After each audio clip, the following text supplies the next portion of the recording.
Bonjour, Delphine Simoneau, je suis co-gérante du groupe DPC depuis 2019 et je suis accompagnée aujourd'hui de Muriel Papin qui a rejoint notre groupe depuis janvier 2023 et qui est notre référente RSE. Alors, le groupe DPC a été créé en 1988 par mon papa, Denis Papin. Il était seul avec ma maman à l'époque.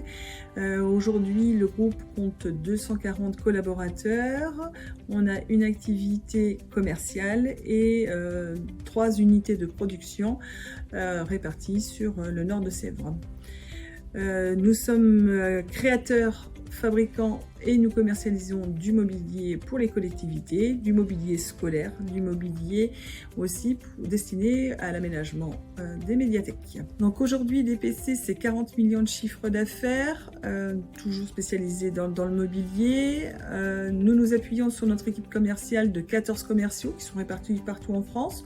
On a une activité aussi un petit peu en dehors du territoire, dans les îles notamment, et puis en périphérie des frontières françaises. Nous avons à cœur toujours d'être au plus près des clients. Notre force commerciale est répartie sur toutes les régions. On a aussi une équipe d'assistantes commerciales de 17 personnes, un bureau d'études, un service implantation, des assistantes dédiées aux appels d'offres et tous les services supports qui sont nécessaires dans une entreprise. Nos équipes de production, elles, sont réparties dans les ateliers. On a donc 3 usines basées dans le nord de Sèvres, à 15 km autour du siège social et surtout autour de notre centrale logistique qui est basée à Scrizay. Donc on s'appuie sur des savoir-faire qui sont ancrés depuis 30 ans, 40 ans sur le territoire. On a des menuisiers, on a des soudeurs, on a des gens qui savent manipuler aussi les machines à commande numérique entre autres. Donc on s'appuie sur différents métiers qui font que DPC est riche aussi en savoir-faire.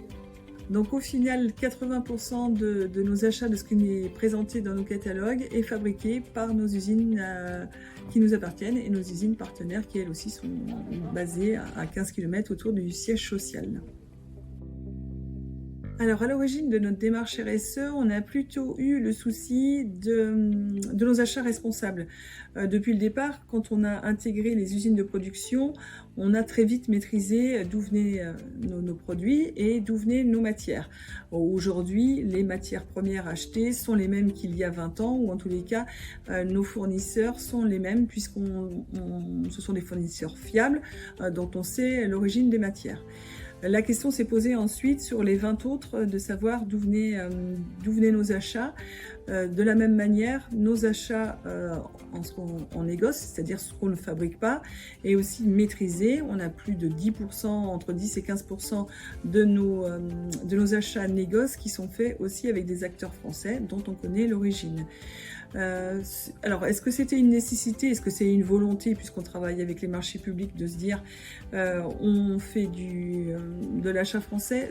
Pas nécessairement. C'était aussi une volonté au départ de savoir d'où ça vient, comment c'est fabriqué et quelle qualité on peut proposer à nos clients. Alors, dans notre démarche d'achat responsable, on a eu l'opportunité avec la CCI de rentrer dans un cycle de formation qui nous a sensibilisés sur l'origine justement des achats que l'on maîtrisait moins.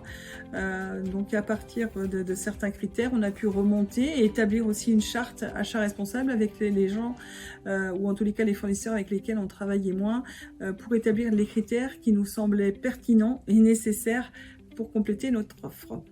D'achat responsable ou du cycle d'achat responsable, on s'est orienté petit à petit sur la démarche RSE également qu'a proposé la CCI et on a commencé ce cycle en 2019.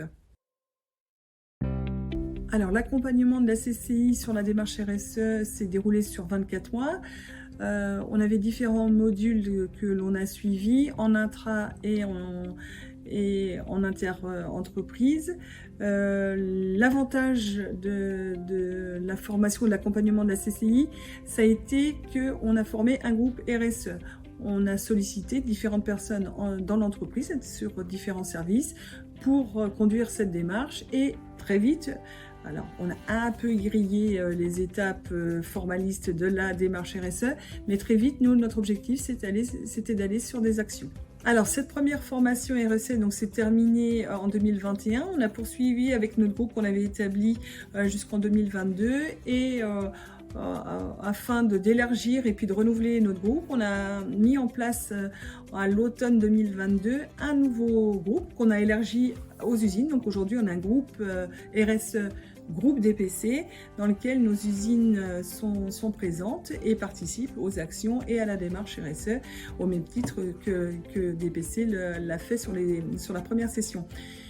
De cette nouvelle démarche, on a très vite vu la nécessité d'intégrer une référente RSE, d'où l'arrivée de Muriel en janvier 2023. Aujourd'hui, les missions de Muriel vont être de synthétiser, de regrouper, de coordonner, de piloter aussi, de piloter toute l'activité RSE au niveau du groupe DPC.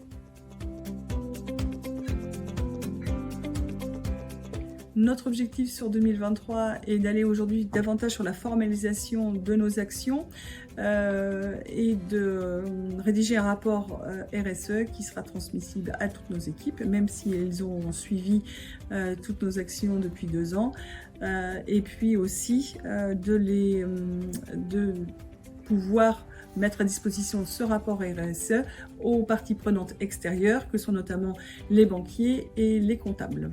Depuis mon arrivée en début d'année, on a pu se réunir 2 fois en comité RSE au niveau du groupe DPC et on a pu ensemble fédérer les ateliers, l'administratif, la logistique de l'ensemble du groupe. Et ensemble, on a déployé des bonnes pratiques mises en commun pour l'ensemble du groupe.